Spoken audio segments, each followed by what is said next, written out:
Sir, first class isn't for everyone. People like you should sit in the back. That was the sentence that froze the entire cabin. The lead flight attendant's voice was sharp, loud enough for everyone to hear, and you could almost feel the air leave the room. Before we dive into what happened next, where are you watching from? Drop it in the comments. And if this story shocks you, hit like and subscribe now. Let's go back to that spring day on Horizon Airlines Flight 214, traveling from JFK to Los Angeles, when one man's dignity collided head-on with prejudice at 30,000 feet. I was there that day, sitting just a few rows behind first class, and I saw everything unfold with my own eyes.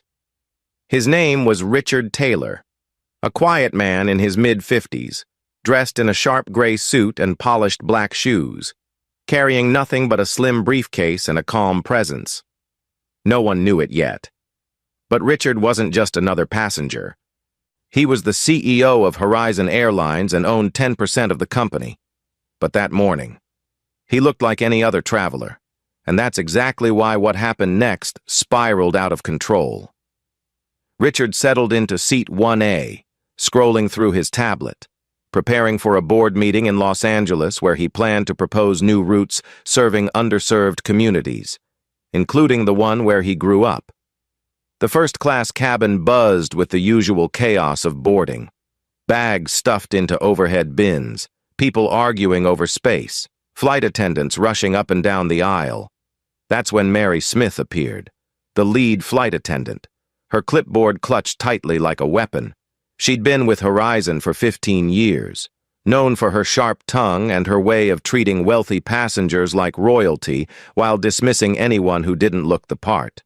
Trailing behind her was Nancy Hernandez, younger, less experienced, clearly eager to copy Mary's every move. Then came Lisa Wilson, a wealthy real estate investor dripping in diamonds, carrying a $5,000 Gucci handbag like it was made of gold. She stopped right in front of Richard's seat, her bag swinging inches from his arm, and said loudly enough for half the cabin to hear, "Excuse me, this bag needs its own seat." Mary swooped in immediately, smiling at Lisa with the kind of warmth reserved only for platinum members. "Of course. Ms. Wilson." "We'll take care of it," she said, glancing toward Richard. That's when Lisa, without hesitation, pointed at him and said, "He can move to economy. I'll pay him $400 to give up his seat." The cabin went silent. Passengers nearby froze, unsure if they'd heard correctly. Richard looked up slowly, his expression calm but unshakable. "This is my seat," he said evenly, holding up his boarding pass. "First class, 1A. Mary barely looked at it.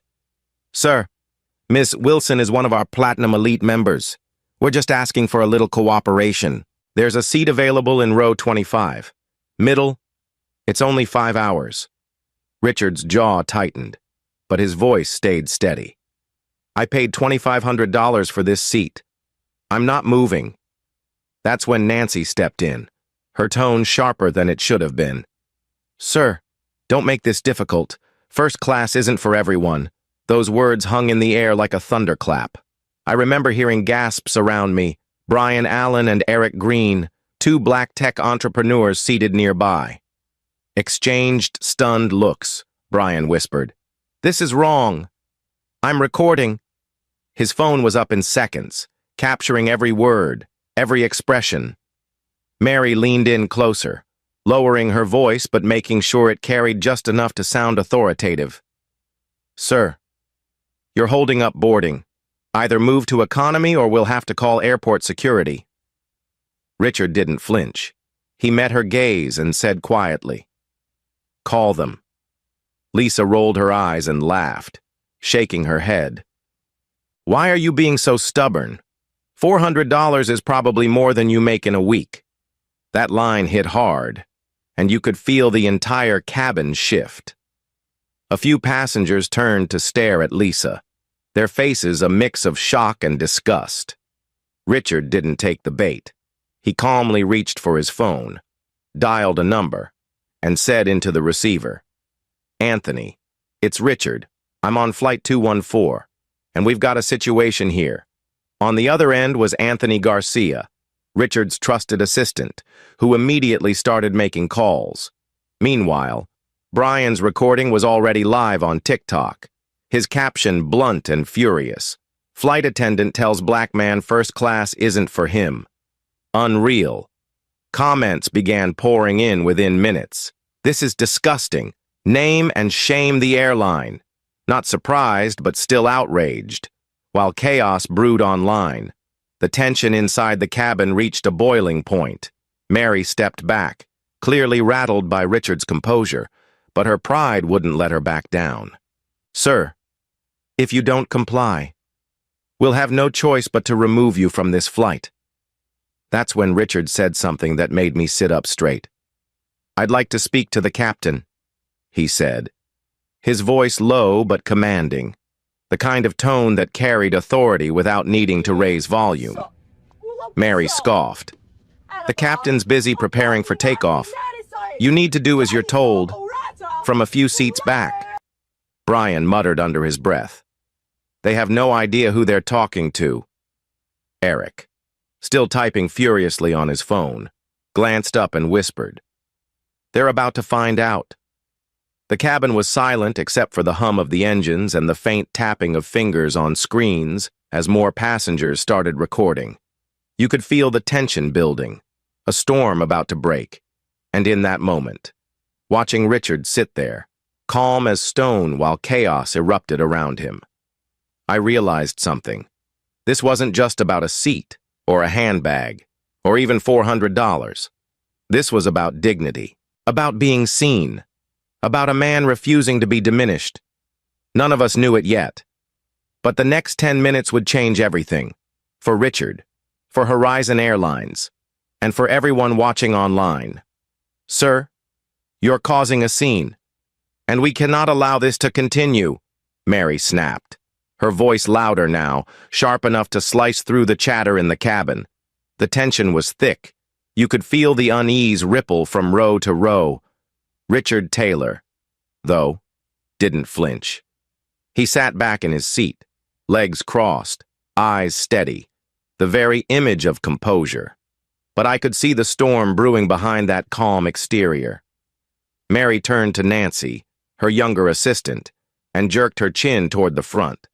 "Go get security," she ordered under her breath, but loud enough for nearby passengers to hear. Nancy hesitated, glancing at Richard, then back at Mary. "Are you sure?" she whispered nervously, but Mary shot her a glare that made her jump. Nancy scurried down the aisle, nearly tripping over someone's bag, while murmurs broke out around us. "What's going on?" a man behind me asked his wife. She shook her head, whispering back, "I think they're trying to kick him out of first class, just 2 rows ahead." Brian Allen kept his phone steady, still filming, whispering to his friend Eric, "This video's already past 50,000 views." Eric didn't look up, his thumbs flying across his screen. "I've posted on X," he said quickly. Caption: "Flight attendant tells black man he doesn't belong in first class." It's trending already. I could hear the notification sounds going off on both their phones. This wasn't just a small disagreement anymore. It was exploding online in real time. Richard leaned forward slightly, his voice low, calm, deliberate. "I'd like to speak to the captain," he said again, and this time the authority in his tone made heads turn. Mary stiffened, folding her arms tightly across her chest. "The captain is busy preparing for takeoff," she said firmly. Her lips pursed into a thin line. "You need to comply, sir, or we'll remove you from this aircraft." Lisa Wilson, perched in her designer outfit across the aisle, laughed softly, shaking her head as she pulled out a compact mirror to touch up her lipstick. "I really don't understand why this is taking so long," she said loudly, clearly wanting everyone to hear. $400 for that seat is generous. Some people just don't know their place." Her voice dripped with entitlement, and several passengers turned to glare at her, but she didn't seem to care. Richard finally looked up at her, his expression unchanging but his words sharp. Ma'am, this isn't about your bag, your money, or your assumptions about me. This is about respect, Lisa scoffed, waving her hand dismissively. But I saw her cheeks flush. Mary stepped in again, visibly frustrated now, her pride fueling every word. Sir, this is my cabin, and I am responsible for its operation. If you don't follow instructions, we have procedures to handle situations like this. Richard tilted his head slightly, his calm unnerving her more than any shouting could have. And I have procedures of my own, he said simply, tapping the side of his phone. On the other end, his assistant Anthony Garcia was already working. Anthony, Richard said quietly, I need you to call Daniel Martin at Horizon. Tell him what's happening on Flight 214. Have him ready when we land. Anthony's voice came through steady but tense. Already on it. Sir, this won't stand. Mary didn't like the quiet confidence in Richard's tone. You could see it in the way her jaw tightened. Nancy returned moments later with 2 security officers in dark uniforms trailing behind her. The sight of them set off another wave of whispers through the cabin. They're really calling security on him? Someone murmured behind me. One of the guards approached Richard cautiously, his voice low and even. Sir, we've been told there's a disturbance. Can we see your boarding pass? Please. Richard handed it over without hesitation. Along with his ID, the guard glanced at both, frowned, and then looked at Mary. He's in the right seat, the guard said flatly. Mary's face flushed red, but she pressed on anyway, her pride refusing to let go. It's not just about the seat, she insisted. We're trying to accommodate one of our platinum members. We need his cooperation. Richard leaned back, folding his arms across his chest, his voice calm but firm. What you need, he said slowly, is to stop making assumptions about who belongs where. The words hung in the air, heavy and sharp. Passengers began nodding, some whispering in agreement. A few even clapped softly, though the tension kept most people silent. Brian's camera captured everything, and I could see the reflection of the screen. Thousands of comments pouring in by the second. Name the airline! Fire her now! We're not letting this slide! Nancy shifted uncomfortably beside Mary, her hands clasped in front of her, eyes darting between the passengers and the phone cameras aimed at her. Lisa, meanwhile, had crossed her arms and was tapping her foot impatiently, clearly annoyed that she wasn't getting her way. Then, over the intercom, a voice broke through the tension. Ladies and gentlemen, this is your captain speaking. Please remain seated. We're addressing a situation in the first-class cabin. Gasps rippled through the rows. People were leaning into the aisles, phones raised, desperate to capture what would happen next. The cockpit door opened slowly, and I caught a glimpse of Captain William Moore stepping into the aisle, a tall man in his late 50s with graying hair and steady eyes. He carried himself with quiet authority. He scanned the cabin once, his gaze landing on Richard, and something shifted in his expression. Recognition, maybe even respect. He stepped closer, but before he could speak, Mary jumped in, desperate to reassert control. Captain, we have a passenger refusing to comply with instructions. He's disrupting the cabin, and we need to reseat him.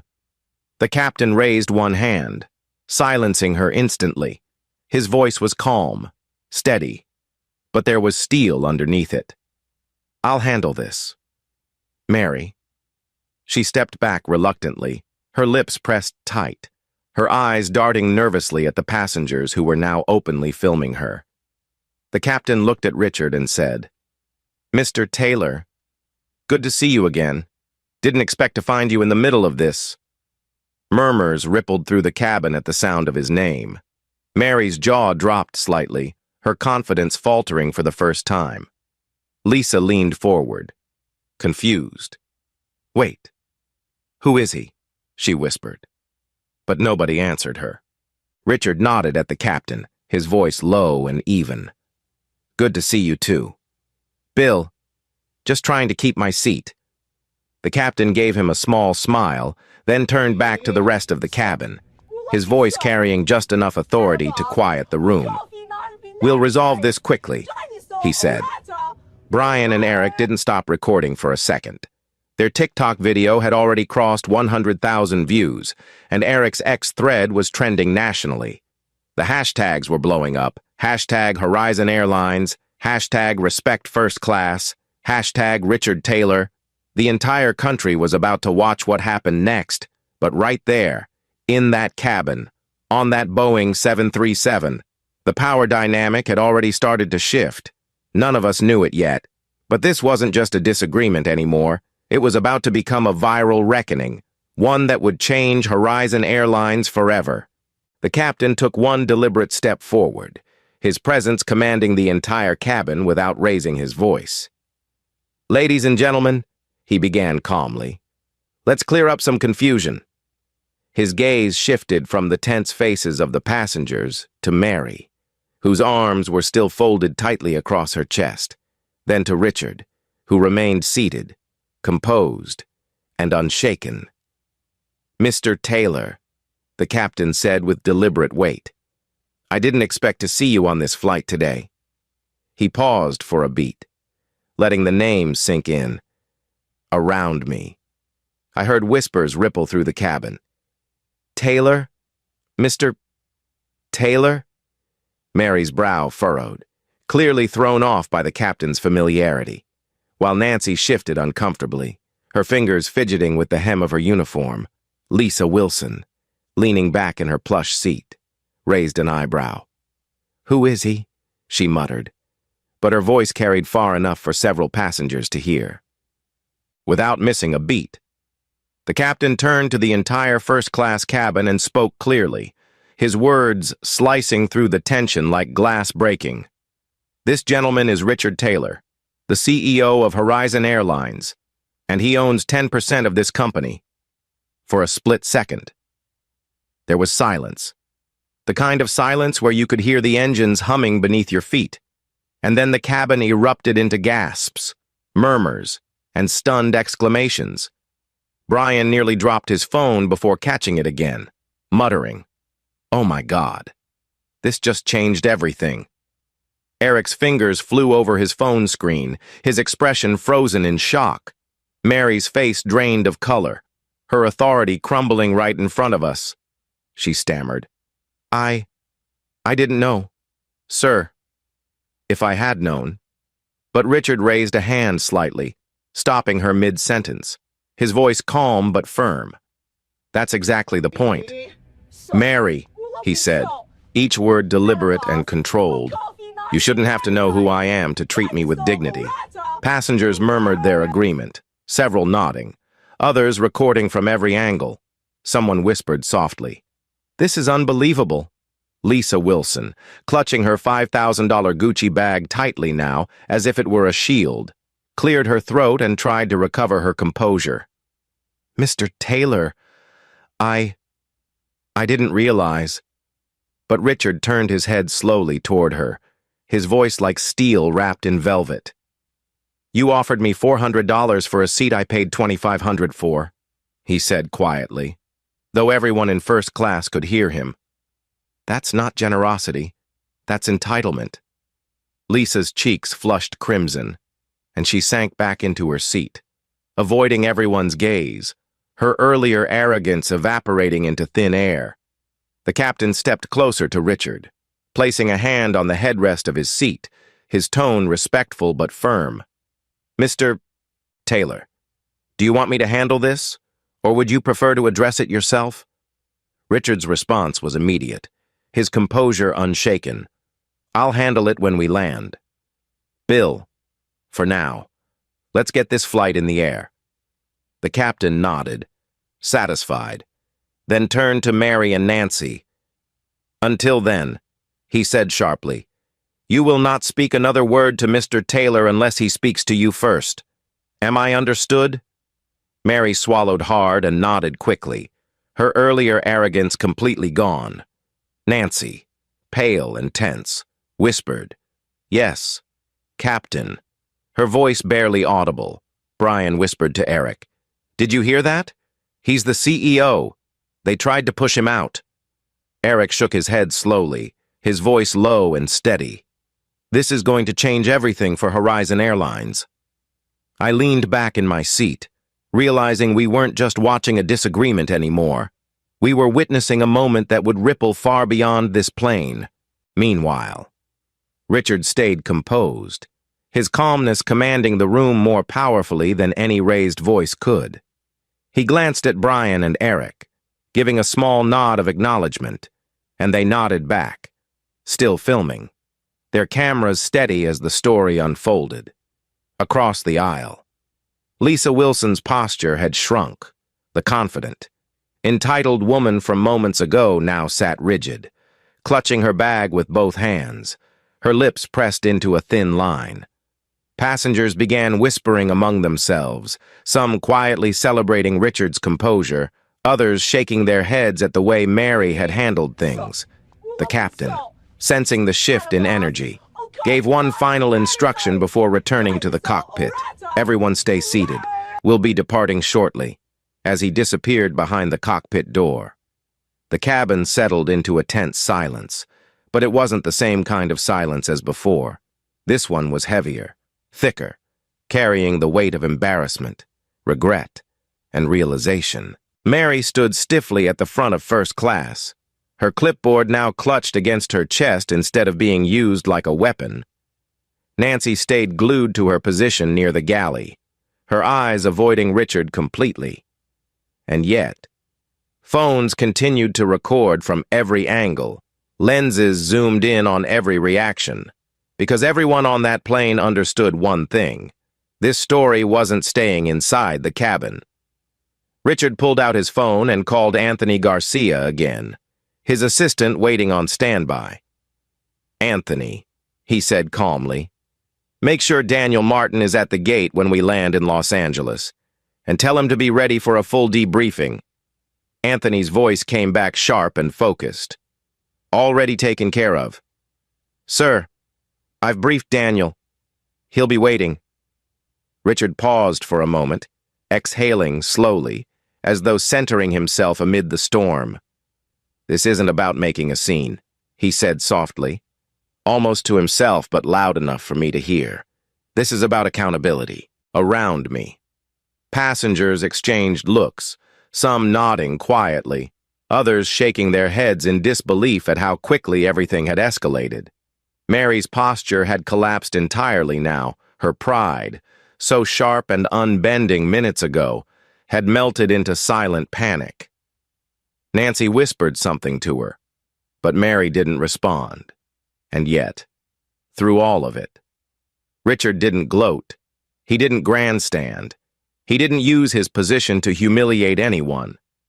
He sat there quietly, scrolling through his tablet, his composure speaking louder than any words could. That silence, his calm refusal to be shaken, was more powerful than any confrontation.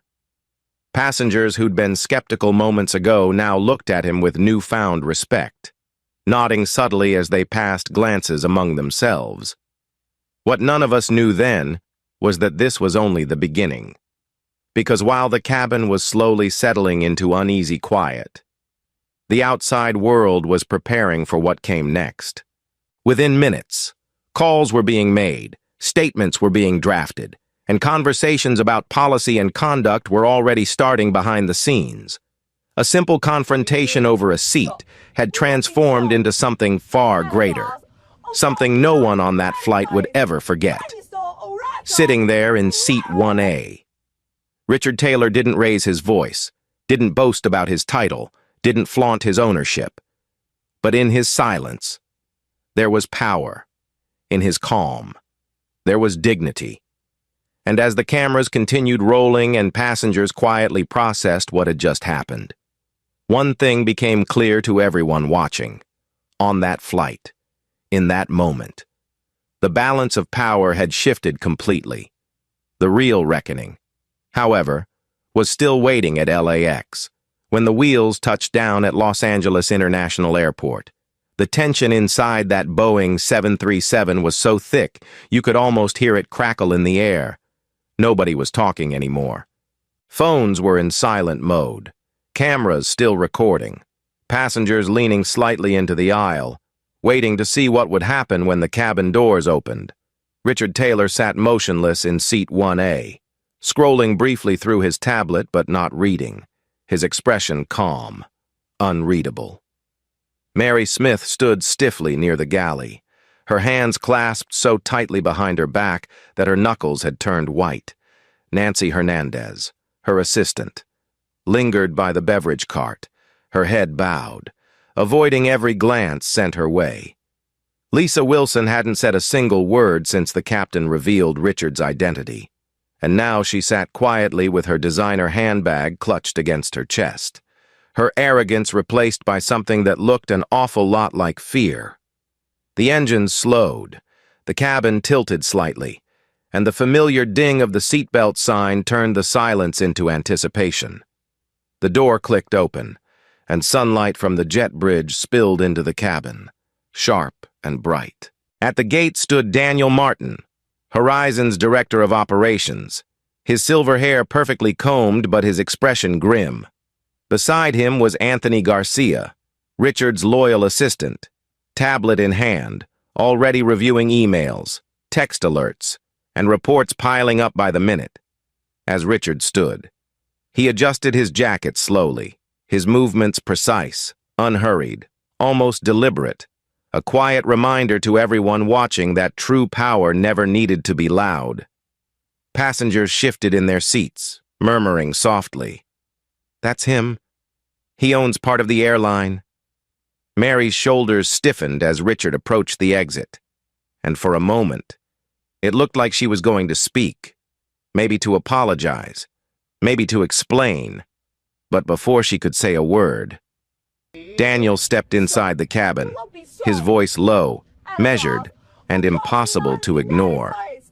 "Mr. Taylor," he said with a respectful nod, "Anthony brought me up to speed. We're prepared to handle this immediately." Richard gave a faint nod, his eyes never leaving Mary and Nancy, who were now frozen where they stood.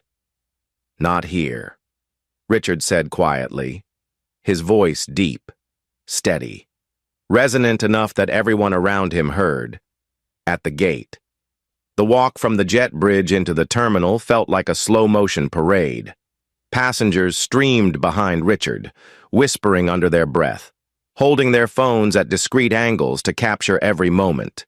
The LAX concourse was alive with the sound of rolling suitcases, muffled boarding announcements, and, in the middle of it all, a growing circle of onlookers gathering around the gate where Daniel, Anthony, and security staff were waiting.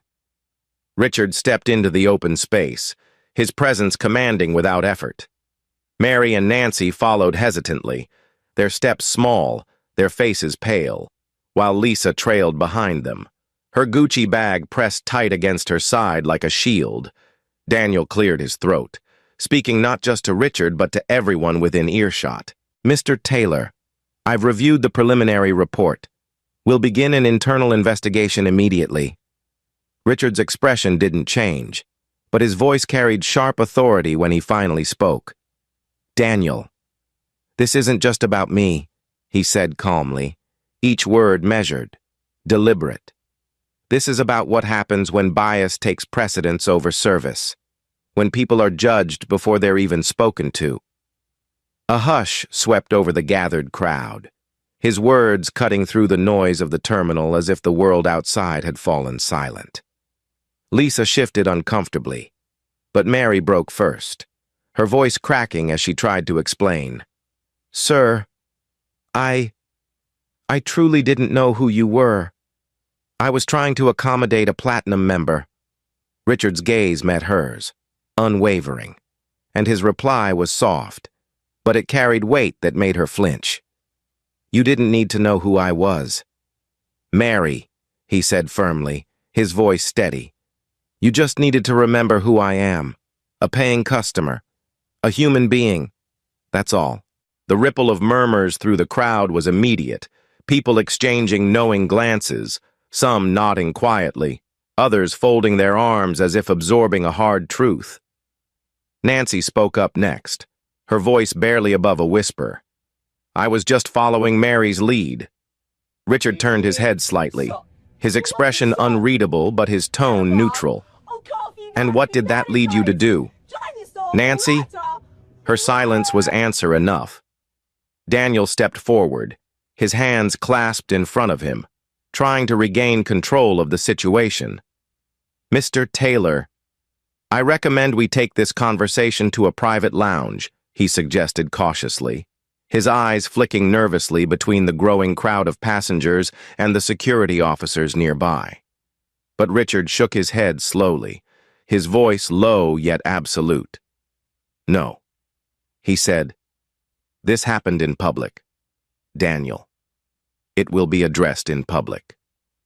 The weight of those words seemed to reverberate through the terminal, pulling even passing travelers to slow their pace and glance toward the commotion. A few more phones went up, tiny red recording lights blinking steadily. And still, Richard didn't raise his voice. He didn't need to. "Mary," Richard said, turning to face the lead flight attendant directly. "You've been with Horizon for 15 years. Tell me, in all that time, has anyone ever trained you to treat some passengers better than others?" Mary hesitated, her throat tightening, and when she finally spoke, her voice trembled slightly. "No, sir," she admitted. "But," Richard cut her off gently but firmly. "Then you made a choice," he said quietly.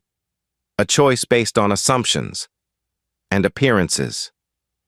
Mary's lips parted as though to respond, but nothing came out.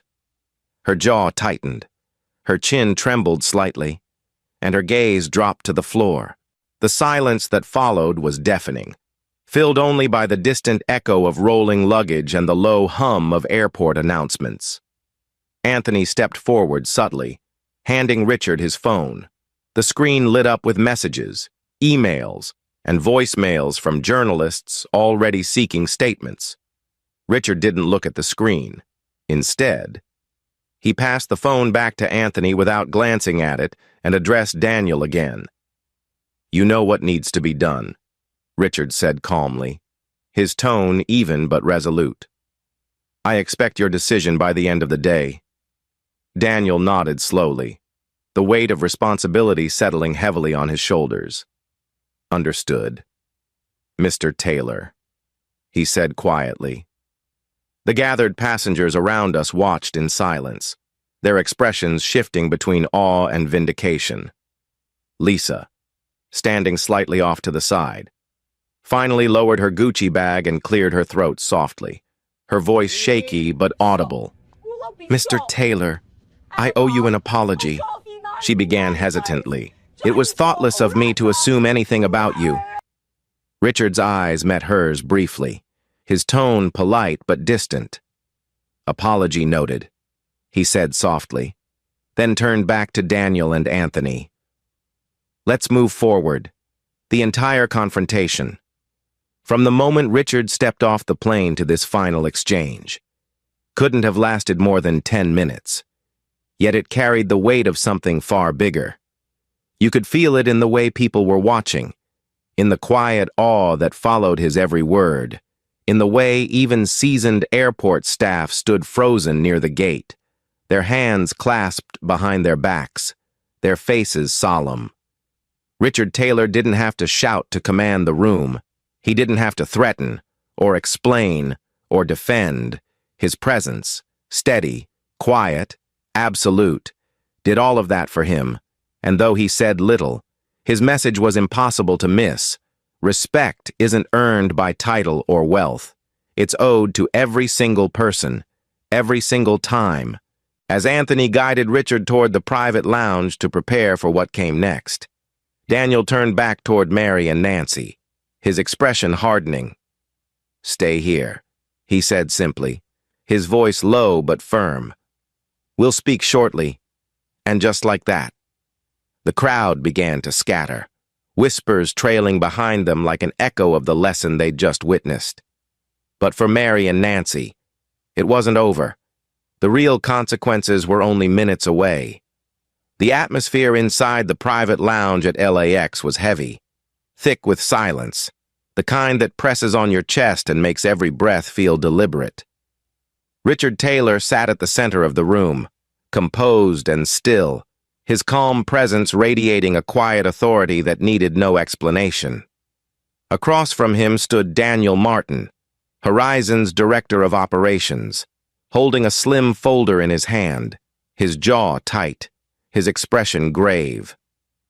Behind Daniel, two members of Horizon's legal and HR teams waited silently, tablets in hand, ready to document what was about to happen. To Richard's right, Anthony Garcia stood poised, arms crossed, scanning emails and messages streaming into his phone. On the far side of the room, Mary Smith and Nancy Hernandez sat side by side, their once confident postures reduced to nervous tension.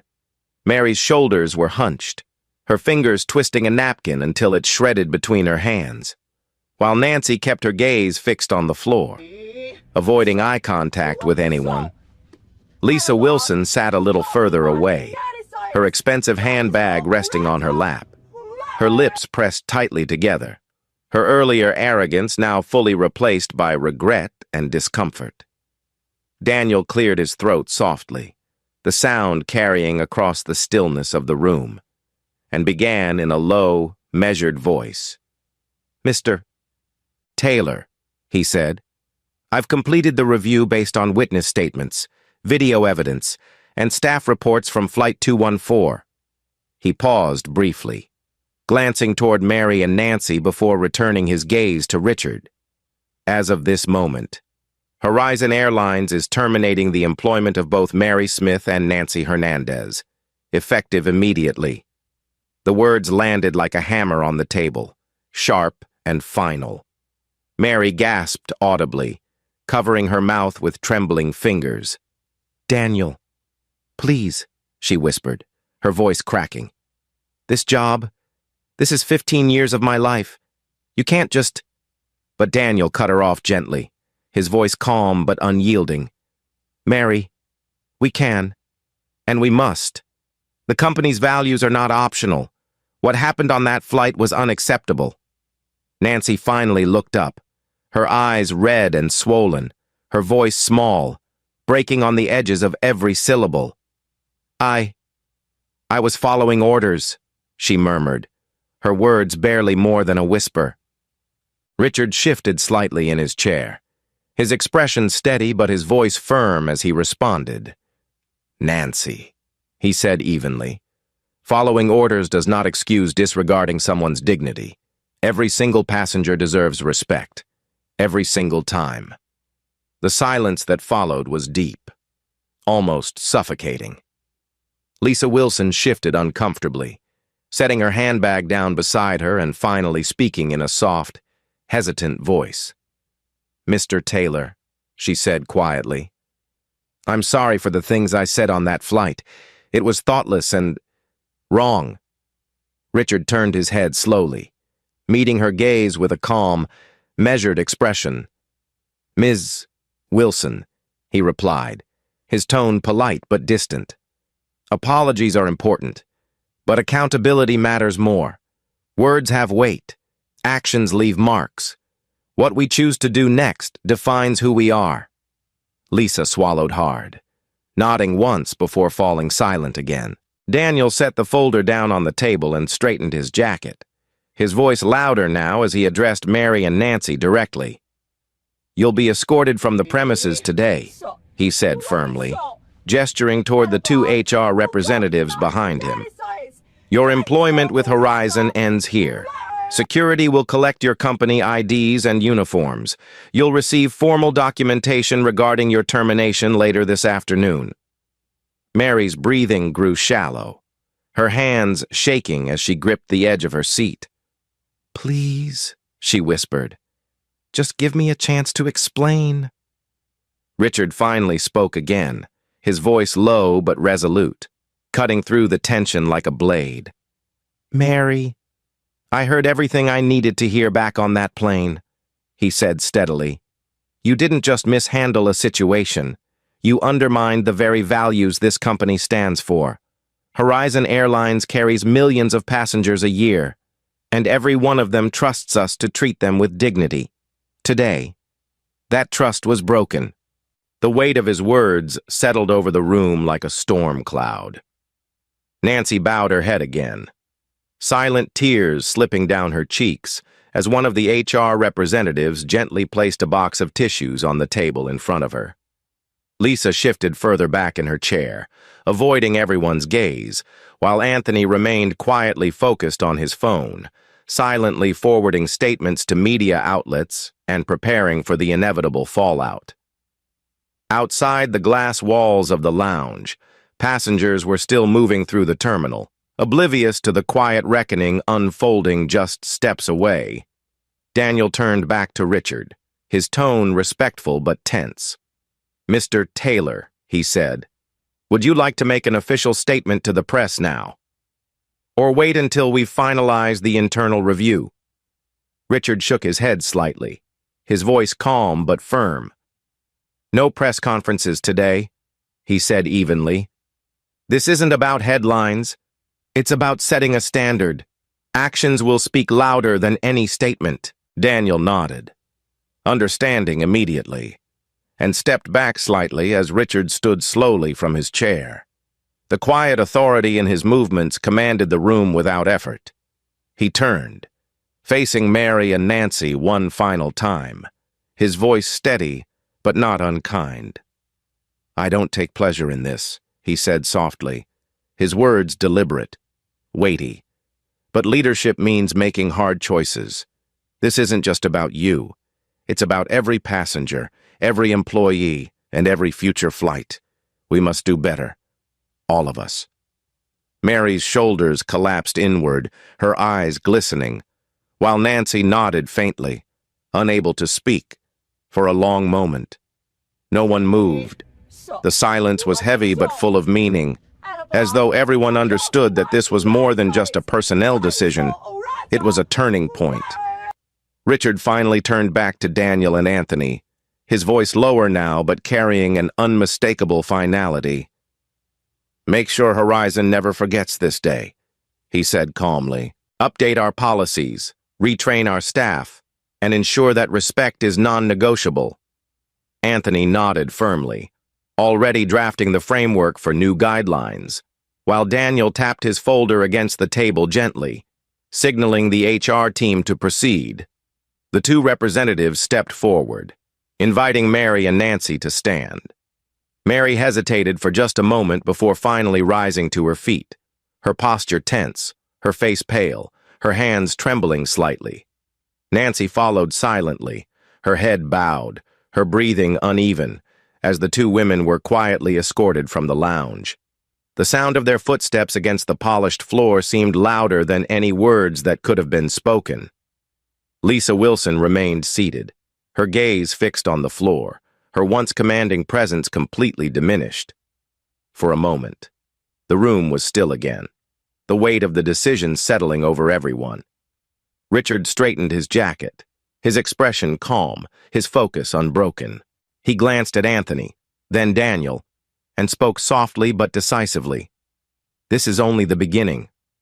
Let's make sure Horizon Airlines lives up to its promise."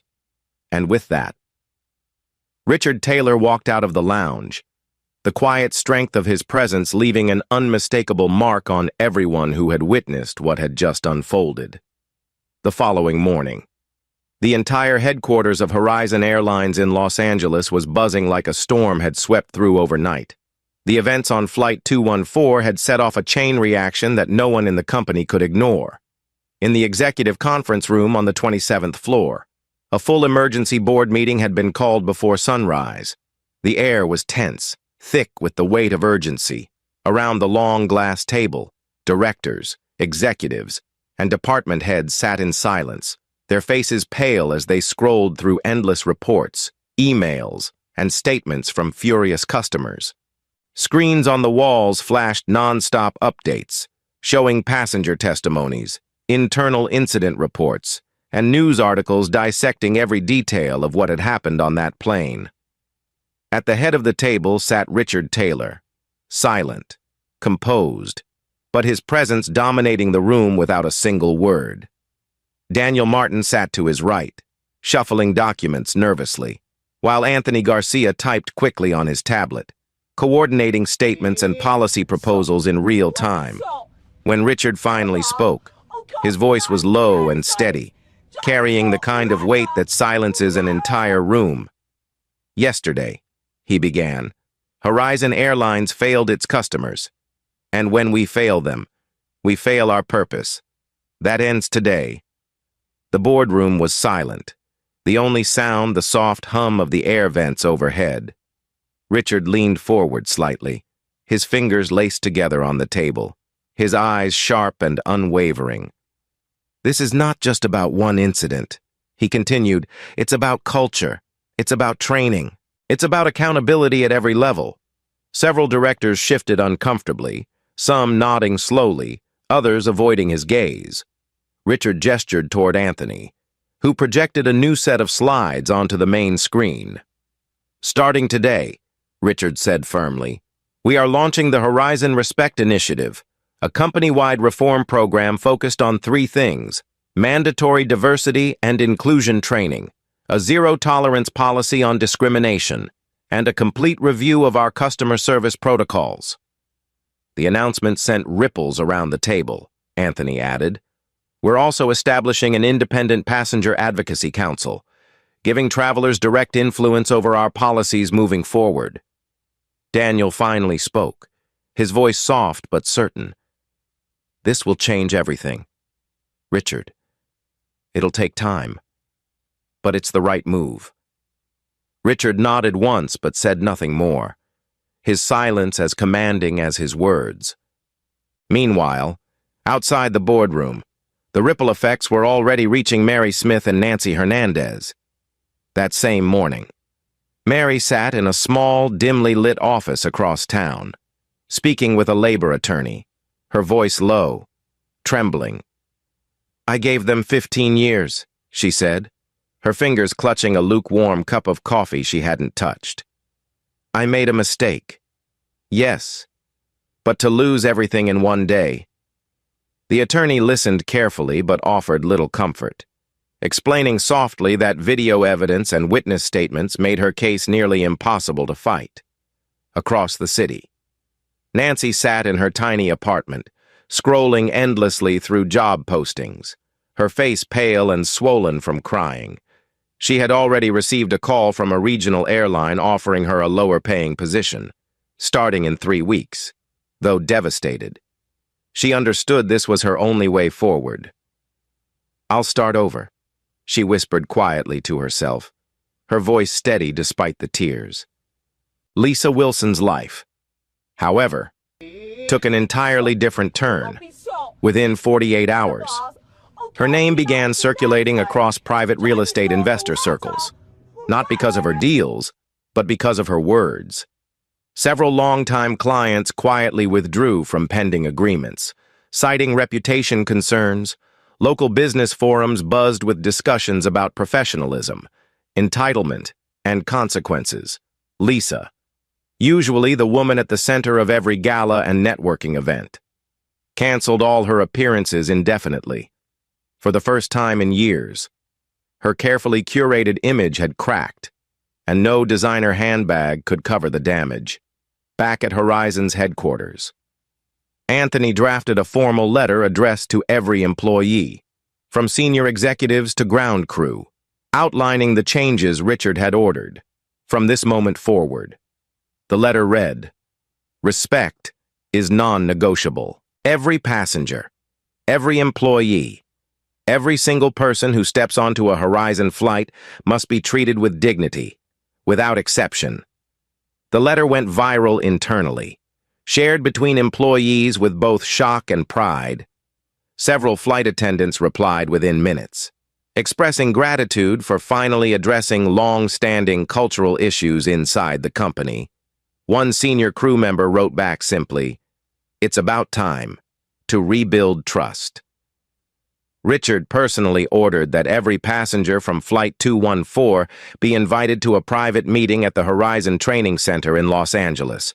1 week later, they gathered in a sleek, modern hall with soft lighting and floor-to-ceiling windows overlooking the runway.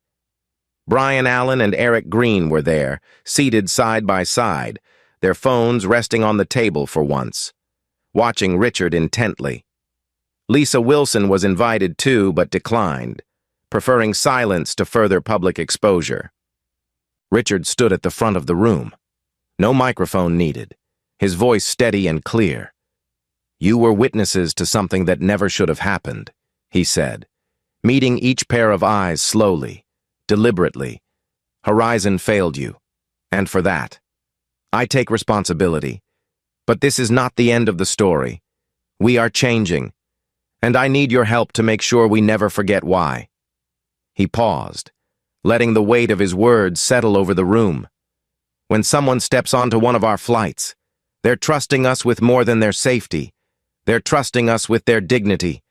That is sacred."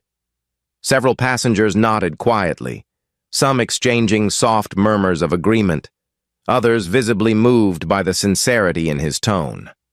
As Richard wrapped up the meeting, Anthony distributed a small booklet outlining the new Horizon Respect initiative, complete with training schedules, reporting tools, and accountability measures.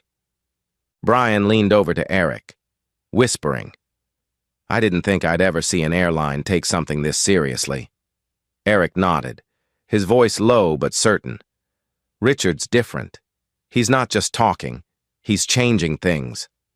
Later that week, Horizon Airlines rolled out its first company-wide mandatory training sessions.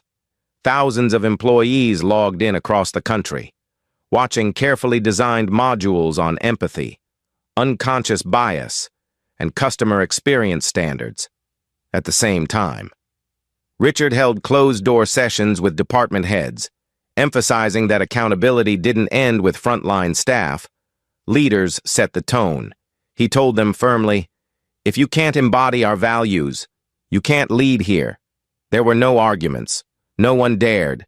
By the end of the first month, customer satisfaction scores had risen, and several longtime loyal passengers shared stories of improved service on social media.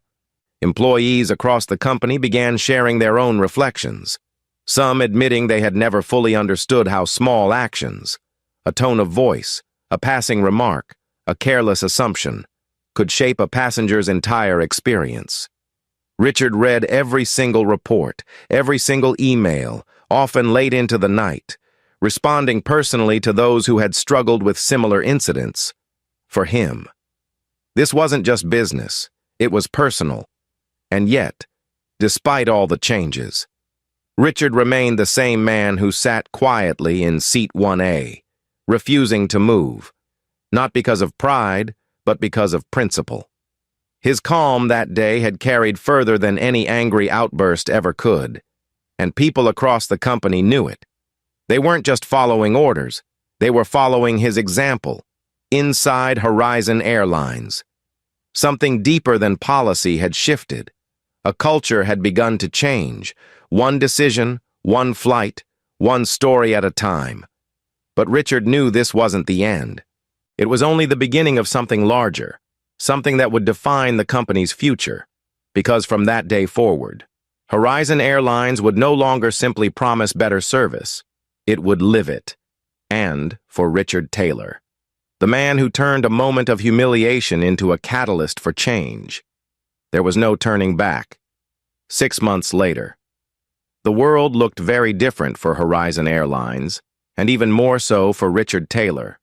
On a bright afternoon in Los Angeles, the company hosted its first-ever Passenger Respect Summit, an event designed to showcase Horizon's transformation and reinforce its renewed commitment to customer dignity.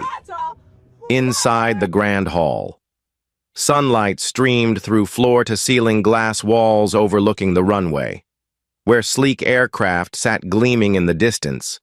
Executives, employees, journalists, and frequent flyers filled every seat, their voices hushed as they waited for Richard to speak. When he stepped onto the stage, dressed in a simple navy suit and open-collared white shirt. There was no applause, no dramatic music, just a quiet, collective anticipation, the kind reserved for someone whose actions have already spoken louder than any words. Richard paused at the podium, scanning the room slowly before he began, his voice steady, deep, and calm.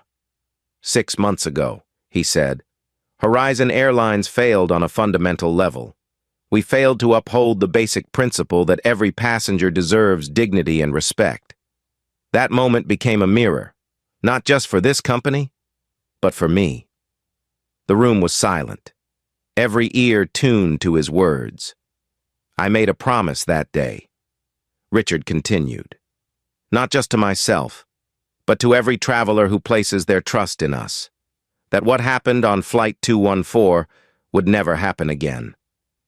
He gestured toward a large screen behind him, where slides displayed the results of the Horizon Respect Initiative. Since its launch, he explained, we've retrained every single employee, from executives to ground staff, on empathy, cultural awareness, and customer service. Over 42,000 employees have completed the program so far, and we've established an independent passenger advocacy council to ensure your voices guide our policies. We've changed more than procedures. We've changed our culture.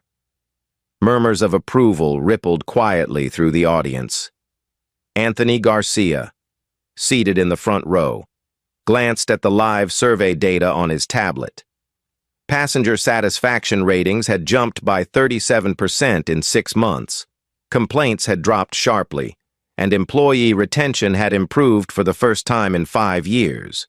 Horizon had gone from being criticized in the media to being recognized as a leader in customer experience reform. But Richard didn't smile, didn't celebrate. His tone remained grounded, almost introspective. Success isn't measured by press headlines or numbers on a screen, he said softly. It's measured by the small, human moments. By the way we greet a nervous passenger boarding their first flight, by how we treat someone carrying more weight in their heart than in their luggage, by how we listen before we judge.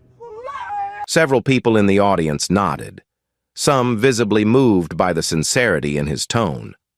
Brian Allen and Eric Green, seated side by side, exchanged a glance, remembering that tense day in first class when the world felt like it was holding its breath. For them, this summit wasn't just a corporate presentation, it was closure. Across town. Mary Smith sat alone in a modest coffee shop, sipping a lukewarm drink as she scrolled through her tablet. Horizon's summit streamed live on nearly every platform, and Mary couldn't look away, no matter how much it hurt, after losing her position. She'd taken time to reflect, to confront years of habits and assumptions she had never questioned. She had recently started volunteering at a local community center, helping young job seekers prepare for interviews, teaching them lessons she wished she'd learned sooner. Her life looked nothing like it had before, but for the first time in years, Mary felt as though she was rebuilding herself, slowly, quietly, one choice at a time. Nancy Hernandez, meanwhile, had relocated to Phoenix, where she'd accepted a job with a small regional airline. The pay was lower, the flights shorter, and the resources fewer. But Nancy approached her new role with humility and purpose. She carried a small card in her uniform pocket, handwritten with 4 words she never wanted to forget. Listen, respect, protect, serve. She smiled more these days, spoke softly to nervous passengers, and silently vowed she would never let another traveler feel the way Richard Taylor had felt that day. Lisa Wilson's journey was different, once the image of prestige in Los Angeles real estate. Lisa had watched her reputation unravel in the weeks following Flight 214. Clients withdrew contracts, partnerships dissolved, and industry circles grew cold toward her name. But instead of retreating into anger, Lisa chose to confront her mistakes. She sold several properties, downsized her lifestyle, and invested time in cultural awareness and sensitivity training. Though her social calendar remained empty, she found a strange kind of peace in rediscovering her values, a quiet realization that worth is not measured by handbags or status, but by character. Back at Horizon, Richard's influence continued to ripple far beyond the company. Other airlines quietly began adopting similar initiatives, and several major carriers approached Richard for guidance on overhauling their own training programs. Legislators in Washington cited Horizon's transformation during hearings on consumer rights and workplace diversity.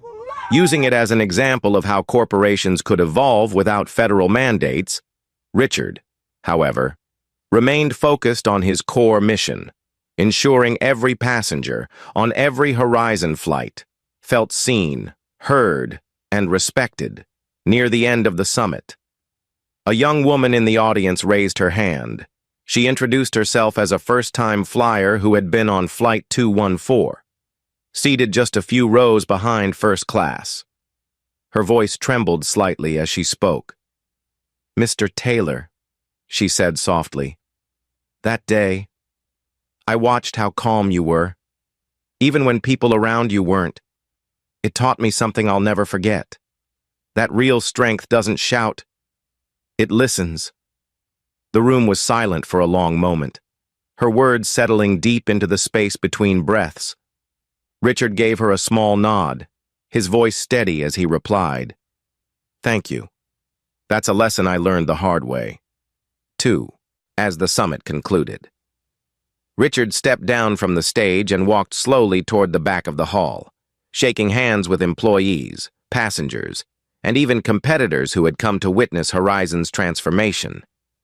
Anthony handed him a tablet showing live feedback from the event, thousands of positive comments pouring in from viewers around the country. But Richard barely glanced at the screen. For him, the numbers mattered less than the people in front of him. The conversations he was having face to face, the trust slowly being rebuilt one interaction at a time, outside the glass walls. A Horizon Airlines jet lifted gracefully into the sky, sunlight glinting off its polished wings. Richard paused, watching it ascend, and felt a quiet sense of resolve settle over him. The road ahead would still hold challenges, mistakes would still be made, and there would always be more work to do. But for the first time in a long time, he believed they were on the right path. Walking out of the summit hall, Richard turned to Anthony and Daniel, his voice low but certain. "This isn't just about Horizon," he said firmly. "It's about setting an example. Respect is not a slogan, it's a promise." Anthony nodded silently, while Daniel let out a slow breath, the weight of the past 6 months finally lifting, replaced by something steadier: hope. That day, as the sun dipped lower over Los Angeles, Horizon Airlines stood transformed, not perfect, but better, stronger, and more human than it had ever been. And Richard Taylor, the man who refused to give up his seat, had become something more than a CEO. He had become a symbol, not of power or wealth, but of dignity, accountability, and quiet strength. Because in the end, it wasn't the title that defined him, it was the way he carried it. Thank you for watching this emotional story. If you enjoyed it, please like the video, subscribe to the channel, and turn on the notification bell so you won't miss the next one. Comment below and let us know where you're watching from. Your support means the world to us.